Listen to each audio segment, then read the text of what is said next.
Good morning or good afternoon again sa inyong lahat. So, ayun, madaming nagtatanong kung ano na nga ba ang status ng ating Shipura update. So, eto ngayon, papakita ko sa inyo ano na nga bang nangyari sa Shipura. Ayan, so medyo matagal-tagal na rin bago ako update dahil busy po tayo. Okay? So, for now, let's take a look. So, andito tayo ngayon sa website ng Shipura. Okay? Ayan. So, yung link, kung gusto nyo makita yung link dito sa video na to, nasa comment section, ilalagay ko po yung website kung interesado kayo na mag-join o bumili ng products. If not, okay lang din po. So, ito lang yung ipinapakita ko lang sa inyo yung journey ng aking Shipura. Ayan. So, madami kasing mga nagtatanong sa akin, ano na nga bang status ng Shipura, 'di ba? So, ayun po, ipapakita ko na po sa inyo yung status or updates. So, since ako ay membro, ito po affiliate area. Punta po ako dito at ayan po. See? Ayan. So, last time, yung binayaran sa akin 2,441 pesos. So, in peso po siya.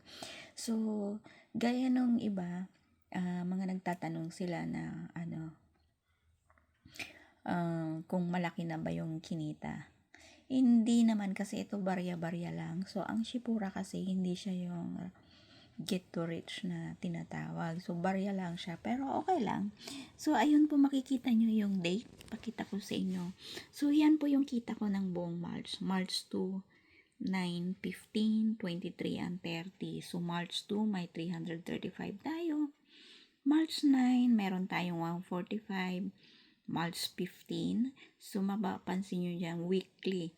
Ayan po, weekly, mayroon siyang pumapasok na pakonti-konti.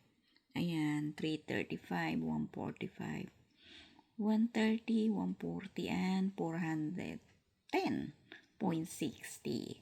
Ayan, so yung nabayaran na sa akin yung 2,441. So ngayon, yung 2,186.55 naman, yung aking makiklaim. O, diba? So guys, ayan lang po. So nasa inyo po yon. Gaya ng mga nagtatanong ng kung magkano nga daw ba ang basic na subscription. So, yung basic subscription, guys, meron akong ginawang video dati kung magkano. Pero sa ngayon kasi, nung ako yung bumili, ang halaga nun in peso is nasa 24 something, 24,000, almost 25. 25K. So, yun, ganun siya kamahal. So, kung wala po kayong puhunan, so, syempre, hindi ka po, anong tawag din, hindi ka po magkakaroon ng lakas ng loob. So, tayo, bilang isang nagtitake tayo ng risk sa mga ganito. So, ayun po, nasa inyo po yun. Kung gusto nyo pong mag-join, ang sa akin lang tinitingnan ko lang kung hanggang saan ba at ginagawan ko siya ng journey kung ano na nga bang nangyari. So, kung gusto nyo malaman, panoorin nyo po yung mula video 1 hanggang, o yung part 1 hanggang yung latest part 9 nata. So, ito, magiging part 10 o chapter 10 ng Shipura journey ko. So, ayan po. So, kailan ako nag-join? November 12, 2025. So, ayan po. Tingnan nyo na lang po kung nasa inyo na mag-join kayo or hindi. So, sabi nga niya, lifetime daw to. So, tingnan natin kung lifetime nga ba siya na matatawag nila. So, yun, kung doon sa mga nagtatanong, nabawi ko na ba? Hindi pa. Kasi, 2,441, tapos 2,186.55. So, ilan yan? So, more or less, nasa 4,500 o 4,600.